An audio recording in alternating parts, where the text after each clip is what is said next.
Good afternoon, and thank you for joining us. As I told you last week, we are working here in city government every day to improve our Memphis Police Department and its relationship with the public. And I said last week we would come up with a process by which more citizens could express their opinions and make proposals. We're here to give you an update on that. The foundation of every relationship is based on trust. And that trust is built on honesty and transparency. In an effort to continue building our trust with the public, I'm happy to announce we have created a new website for this department, www.reimagine.memphis.org. On this new site, citizens can file a complaint, they can view policies and procedures and the demographics of the Memphis Police Department. And you can see our commitment to the 6 pillars of the 21st century policing as recommended by members of President Obama's task force on 21st century policing. This new site will provide guidance and understanding to any individual or group interested in truly learning what our officers do and don't do. And importantly, this website will allow anyone to submit questions, suggestions, and general feedback about how we can be better. Now, let's review what we've done so far. Last week, we announced significant progress from our meetings with Devontae Hill, Frank Gotti, and their group. Based on these meetings, also based on discussions with City Council, and work already completed by the Memphis Police Department, my administration agreed to several things. First, to match the guidelines in the 8 can't wait. 2, to ban no-knock warrants. 3, to strengthen CLERB. 4, to work with the Memphis Police Association to improve language in the Memorandum of Understanding to enhance accountability and to clearly set forth that violation of excessive force policy is a fireable offense. And 5, to work together to improve our implicit bias training. Other groups have made recommendations as well. As I said last week, Black Lives Matter Memphis has made dozens of recommendations, and these are being studied by our team for a subsequent meeting with Black Lives Matter Memphis. There is one group that I want to touch on specifically and the recommendations they made, and that was the group that had the press conference yesterday, the Memphis Nonprofit Group. They made 8 recommendations regarding policing, and we agree with most of them. Numbers 3 through 8 ask us to ban chokeholds, require de-escalation, require a duty to intervene if an officer witnesses another officer use excessive force, require officers to report if they point a firearm at a citizen, to strengthen the CLERB board, and to include, quote, grassroots brown and black activists, close quote, in the hiring of the new police director. We agree with all those points, most of which we announced last week. So that's items 3 through 8. Item 1 from the nonprofit group ask for the release of all protesters from jail and the dismissal of their charges, and to investigate officers alleged to have violated policies during the protest. First, those investigations of police officers are ongoing, and we discussed those just last week. Also, it is our understanding that all protesters have been released from jail, and it is not within my authority as mayor to drop charges, nor have I reviewed the proof in all those cases to know whether I would advocate for that. Lastly, item 2 from the nonprofit group is the only recommendation to which we wholly disagree. And that recommendation is to reduce the budget of the Memphis Police Department. As I have said many times, we are hundreds of officers short of where we need to be. We should not reduce our complement through budget cuts. Now, there are at least 2 other groups who've made recommendations, one of which is Micah. And while most of their suggestions have been agreed to over the last few weeks, we will respond with more detail later. Same with the Democratic Socialist. Some of their recommendations we agree to, but as we update you in the future, we will go line by line through their recommendations and our response. Now, I also want to take a second today to reiterate a point that too often here locally and on a national level is either overlooked or simply not reported. While there are definitely bad officers out there, the overwhelming majority of our officers here in Memphis are honest, decent, and hardworking men and women who love their jobs and the communities they serve. They put on the uniform every day, and they protect and serve all of us with honor, dignity, and respect. So from one very grateful citizen, I say thank you. As I've said before, we will continue to work every day to do better. We're not done in our review of police policy. We're not done with our communication with the public. We just wanted to give you an update, and we will continue to work for the betterment of every Memphian. With that, I'll turn it over to Director Rollins. Thank you, Mayor, and good afternoon. So I want to thank Mayor Strickland and his team for implementing this user-friendly website. We hope that the website will provide our citizens with information that has been requested over the past few weeks. Not only will this website display information that we have talked about in the meetings, but we also want to stay engaged and add content. You'll have an opportunity to make suggestions, ask questions, commend a police officer, or file a complaint. Our goal is to get more community involvement so that we can better serve all of our citizens. We want to hear from you. We realize that it is necessary to provide easy access, especially during COVID, to everyone, so the website is probably one of the best things or ways to do that. We also want you to stay informed on what the police department is doing and the steps that are being taken to ensure that the Memphis Police Department remains one of the best police departments in the nation. As I've said many times, we realize that we have a lot of work to do, but I encourage everyone to take the time to go to the website, www.reimaginememphis.org.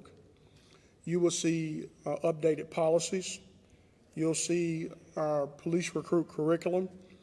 You'll get a clearer image of the police department. But there's a couple of things I want you to take special note of. Many of the things that citizens have been requesting and the different groups we met with appear to be closely aligned with what the mayor talked about, President Barack Obama's 21st century policing.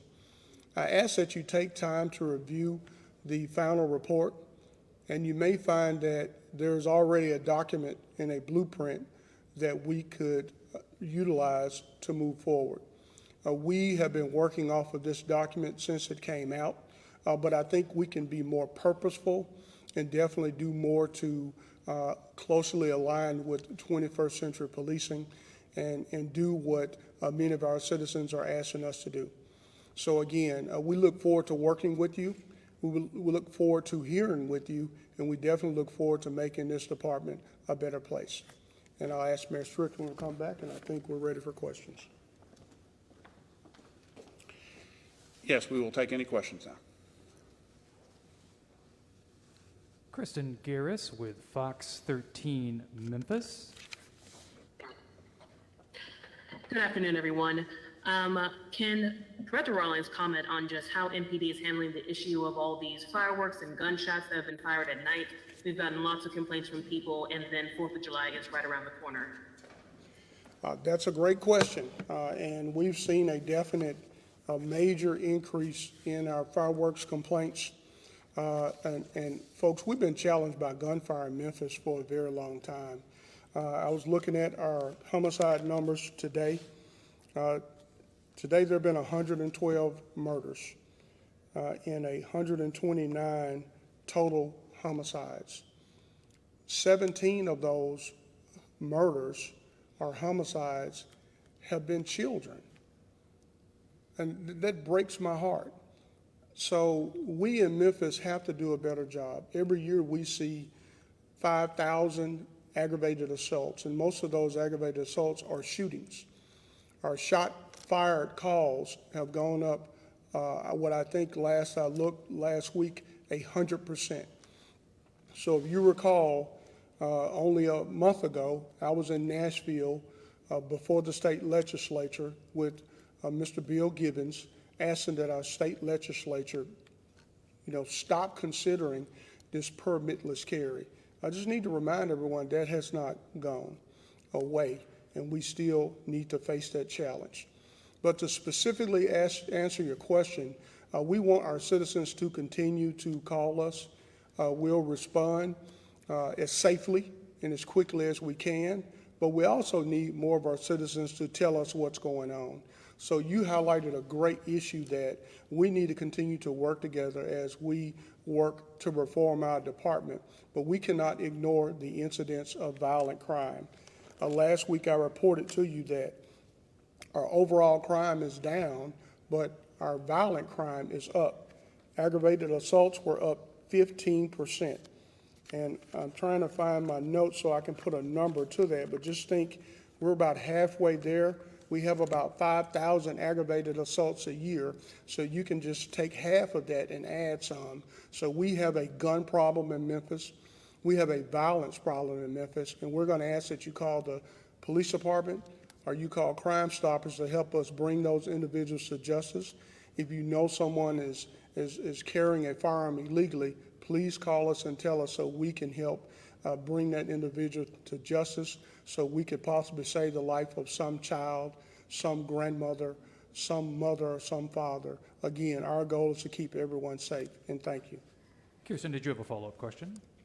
I did. So on this new website, reimaginememphis.org, when people submit feedback or a complaint, what's the process from there? How soon can people expect to get a response from their feedback, or when will we know if their feedback is taken seriously as a consideration for MPD? Sure. So, it depends on what the question is. Some questions require research, and, we haven't stood the website up, and we'll be opening it soon, but I think we'll get back as soon as possible. It's a work in progress. So, I think that what I would ask that we do is let's get people to the site, make sure everything is working correctly. We've tested it, but we hadn't had a mass amount of people test it, and make sure we iron out our processes. But I'm confident and that we will answer, get and provide feedback as soon as possible. Katie Reardon with WKNO. Yeah, hi, Director Rawlings. My first question has to do with that as well. So it'll be the MPD that's monitoring it, and then will those complaints go internally, or will be CLRB involved with the complaints? What will that look like? So I don't think MPD is going to monitor the site. I think someone from the city's administration will monitor the site and get with us. I think we like the idea of a independent kind of party helping with that. And on this particular date, I do not know how much CLRB is going to be involved. I would recommend that you read the CLRB ordinance, because CLRB is called in to investigate complaints that have already gone through the Inspection of Services Bureau process. So I'm sure that we could talk with the members of CLRB and see what else would happen, and I'll let the mayor come up and address more. Just a couple points. This is really based on our COVID-19 website, which has been well utilized by the public, and we've learned that once we get in the rhythm, we can answer people's concerns within a reasonable amount of time. I can't tell you what that is going to be right now. Now, I also want to make a point that there's a way on here to complain or file a complaint against an individual officer. And they can send you to the department that the director just told you, ISB, and there's information on CLRB. Separate from that is we want to hear from citizens, just like we've heard from these groups, on what you want to see as we reimagining police officers. So those are two different portals on the website. Katie, in your follow-up? Yeah, great. Yeah, Mayor Strickland, this is for you, and it has to do specifically with CLRB, and you spoke last week how it is the intention of the city to lobby for subpoena power. But I'm curious, after speaking to a couple of activists and some people in the community, they're wondering if there's actually a way for you to make some sort of executive order that wouldn't be issuing subpoena power, but that would allow for there just to be whether it's for documents or whether it's to speak to an officer, it should be presumed that they should be honored. Have you considered what is within your power without the subpoena power to allow CLRB some more, I guess, clout on that? Well, the answer to that is yes and no. No, I do not have any authority in this realm by state law. The CLRB board cannot have subpoena power, but the state law does allow the current process for 5 years. For 5 years, the CLRB board has had the option of going to city council. City council has subpoena power and asking them to subpoena whoever they want. And I actually thought until about 2 weeks ago that the CLRB board had never asked the city council for that. But I learned in the discussion with Mr. Hill and Mr. Gotti's group that there has been one instance of that in the last year or so, and there's some kind of miscommunication going on between city council and CLRB. But that power exists right now, and we've encouraged the CLRB board to take more opportunity to use that option. Catherine Burgess with the Commercial Appeal. Yes, thank you. Hope you guys are all doing well today. My first question, I'm seeing the site is not up yet. I'm wondering when it will launch? Well, I thought the site was up. Our goal was to have it up today. So that's my goal. And I thought it was up as of right now. The site is currently actually up. If you're having some difficulties, we'll look into that immediately, but it should be active and live as today. Okay, I'm looking at www.reimaginememphis.org and I can't get it to pull up, but maybe that's just me. My second question, I'm wondering any complaints submitted through the website or any information requests submitted through the website, would those all be subject to public records law? Oh, I think the answer is yes. Yes. I think the open records law is so broad that I think almost anything we receive is subject to that. Thank you. And Catherine, just to give you the correct URL, that's reimagine.memphis.gov. Again, reimagine.memphis.gov. Got it. Thank you. All righty, we're going to go to Chris Luther with WMC TV5. Hello, everyone. My question is for Director Rawlings. Director Rawlings, over on Sunday night, a Black Lives Matter painting in the Health Scientists Park surrounding the former Nathan Bedford statue was vandalized. Some people wrote, "Kill 'em all." I was wondering do you know if Memphis police are investigating that at all? Do you know if a police report has been made? And just in general, what are police officers around the city doing to make sure that protesters remain safe while still giving them their space to openly express their First Amendment speech. So I haven't been briefed on if there's a police report filed or if there is an open investigation. I would think I was told that the owner of the park, was not much concerned with what happened. So we'll follow up and make sure and get the status on that. As far as the police officers, we're doing what we've done from day one. We respect everyone's right to protest, but we just want them to do it in a lawful manner. I think we've demonstrated that over and over again. I lost count on the number of protests that we've had, since May. But we have tried to keep people safe. We ask that if you are planning a protest, that you get a permit so we could keep you safe. We saw that we've had a number of incidents where individuals may have attempted or ran into a crowd or individuals. So it's very difficult to keep you safe if we don't know what you're planning on doing. We're going to continue what we've done since 2016 and try to keep our citizens as safe as humanly possible. Chris, did you have a follow-up question? Nope, that's all I got. Thanks, guys. Great, thank you. Bill Dries with the Daily Memphian.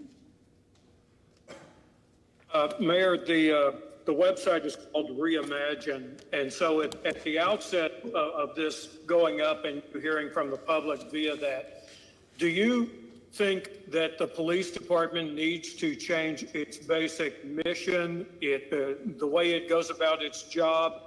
Do you think there needs to be fundamental change in the way the police department operates? In certain aspects, certainly. I think we ought to improve our training and the changes we've made. I think those are some fundamental changes. But the core mission of the police department shouldn't change. But one of the things that we ought to reimagine came out in my meeting with Black Lives Matter Memphis. And that was, for instance, this is just an example, those suffering from mental illness. We have actually a nationally recognized CIT program through our police department. But do we really need police officers to respond to every mental illness call? So we're looking at that issue. Do police officers need to respond to every single automobile accident? So those things are the things I'd like to really dig in on with the community input on and see if we can reimagine that. Frankly, from the police officers I've talked to, they would rather not respond to all those calls. And we've kind of dumped so many responsibilities on our police officers that things that maybe it's best that a counselor or a mental health expert respond to, back to my mental illness example. Bill, your follow-up? Yes. Get it here. Okay. Will there be information on complaints that kind of tabulate how many there are, what their resolution is, like the Chicago Police Department has on their website? Well, this is one area that has come up with actually, I think your publication and with Mr. Hill and Mr. Gotti's group that we really need to improve on. And let me kind of outline that. Right now, complaints against officers are kept, and they're kept with paper and kept by officer's name. So when somebody makes an open records request, it takes a long time. And also add on top of that, there's a state law that says some information in those records needs to be taken out, deleted from those records. So it's a lot of manpower. What you mentioned is the Chicago example, and hopefully other cities are looking at this, where they put it up electronically. We need to move to that process, and we are looking at that. I wish I could tell you that we'll have that done next week. As I understand it, we have records going back to the 80s. And I'm not saying we should put all those up electronically, but we need to move our 20th century process of keeping paperwork to the 21st century, and we are looking at some experts who may have been involved in the Chicago website to help us advise us on that. At this time, there are no further questions from the press. Any closing statements from any of the panel? No, just like we talked about the website being kind of inspired by the COVID-19 website, these regular updates we hope to base and follow the COVID-19 example. Maybe not as regularly as that, but just to be transparent and open with the public and encourage everyone to take part in this effort to reimagine our department and have your voice heard. Again, thank you, Mayor. I just wanted to clear up that I've got the website is mobile friendly, and drop the .org and it's a .gov. But Bill, I wanted to comment on the Chicago site. Chicago was placed under a consent decree, and I want to remind everyone that in 2016, I went and walked into DOJ in Washington, D.C. and asked that they come help us. And we've actually were approved for a 18-month technical assistance. I think many of you remember the announcement we did over in the federal building. So we completed the 18-month technical assistance back in 2018 with the community-oriented policing service of the COPS office. We focus on 3 specific areas. That was community policing and engagement, de-escalation, and officer safety and wellness, which is some of the pillars of 21st century policing. And I think I heard a comment on the NPR of someone getting a statement from Congressman Cohen saying that, Memphis appears to be ahead of a number of cities. And I think that if you really do the research and look at what we've done and what we're trying to do, our citizens will realize that we are ahead. I think someone else asked about what the officers are doing. I want to remind you the police associations and sheriff's associations sponsored the Cops Against Injustice. And I just think I can't hammer enough that, we are for justice.